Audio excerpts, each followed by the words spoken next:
All right, let's get right into it. Welcome to today's Explainer, where we're unpacking the absolutely wild ride of Huddersfield Town's 2017-18 Premier League season. If you're a fan of a massive underdog story, the kind where a scrappy team fights tooth and nail against absolute financial giants, well, you're going to love this one. Now, before we get strictly into the football side of things, think about those banners you always see online. You know the ones, if everyone gave $2.75, we'd hit our goal in hours. Why start a football story with a Wikipedia plea? Because honestly, it's the perfect metaphor for exactly what we're looking at today. Just like that site relies on scraping together every single piece of spare change to keep the lights on, Huddersfield had to do the exact same thing on the pitch. They were scraping together every single point, every gritty goal, and every desperate last-ditch defensive stop. They weren't just playing, they were fighting for their absolute lives in the most lucrative league in the world. So, let's look at Chapter 1, a historic Premier League debut. What's really crazy to think about here is that, despite being a club for 109 years, the 2017-18 season was Huddersfield's very first time stepping foot in the modern Premier League. After that insanely tense playoff promotion from the Championship back in May, bringing top-flight giants to the John Smith Stadium was literally a century-long dream finally coming true. Which brings us to Part 2, assembling the Terrier squad. But look, a dream doesn't keep you in the top flight. You've got to spend real money to survive. To give head coach David Wagner a fighting chance, they really had to fortify that roster. They locked down their lone star Aaron Mui permanently for £8 million, and they brought in some serious talent.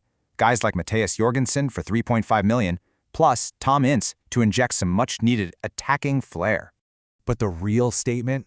A massive, record-breaking £11.5 million fee for striker Steve Mooney. I mean, that completely shattered the club's previous transfer records. It just goes to show the brutal financial reality of trying to survive in the Prem. You literally have to open the checkbook and spend big just to get a seat at the table. All right, moving on to Section 3, the fight for survival. And what a fight it was. Like any newly promoted side, their season was a total emotional roller coaster. I mean, they kicked off with an absolute dream start, a euphoric 3-0 away win at Crystal Palace, with record-signing Mooney bagging a brace. But the Premier League is unforgiving. Fast forward to matchday 14, and they're getting a brutal 5-0 reality check against Arsenal. It was a marathon, right down to the wire on matchday 38, just to miraculously keep their top-flight status. Honestly, how they actually pulled it off is kind of mind-boggling. They survived the season with a goal difference of -30. -30! They only scored 28 goals the entire campaign while shipping 58. Normally, if you're rocking a -30 goal difference, you're mathematically relegated weeks before the season even wraps up. But somehow, Huddersfield just found a way to grind out wins in those incredibly tight, ugly games. And those margins at the bottom, insanely tight. They finished 16th on 37 points, which was only 4 points above relegated Swansea City in 18th. Just think about that.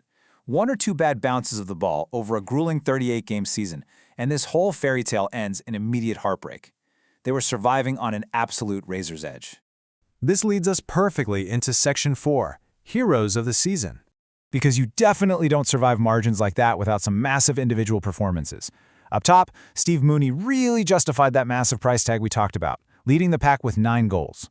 Laurent Depoitre chipped in with 6, and Raji Van Lapara grabbed 5. Now, when your whole team only finds the net 28 times, every single one of those goals is practically worth its weight in gold. Those 3 guys absolutely kept the Terriers biting. But, as we all know, survival for an underdog always comes down to defense. And center back Christopher Schindler, he was an absolute rock. He completely swept the club's fan awards, taking home Player of the Month 3 separate times in the first half of the season alone, and easily walking away with the overall Player of the Year. When the storms came, he was the anchor that kept the whole ship from sinking. Which unfortunately brings us to our final chapter, the bitter aftermath. Because while that 17-18 season was this incredible triumph of grit and strategy, the magic just ran out. The story takes a pretty bitter turn from there. The very next season, they crashed down to 20th place and got relegated. And that downward slide really didn't stop. Fast forward to today, and the club is competing way down in EFL League One under Martin Drury. Those Premier League nights must feel like a lifetime ago now. So, looking at Huddersfield's brief, glorious moment in the sun and that massive fall back down the football pyramid, it really makes you wonder, Is long-term survival for a true underdog just impossible in today's game? When you're up against clubs with literally infinite resources, can grit, smart transfers, and a loud stadium ever actually be enough? It's a heavy question, and it hangs over every single promoted club, making Huddersfield's 1 year of survival all the more special. Thanks so much for tuning in to today's Explainer. Keep asking those big questions, and I'll catch you next time.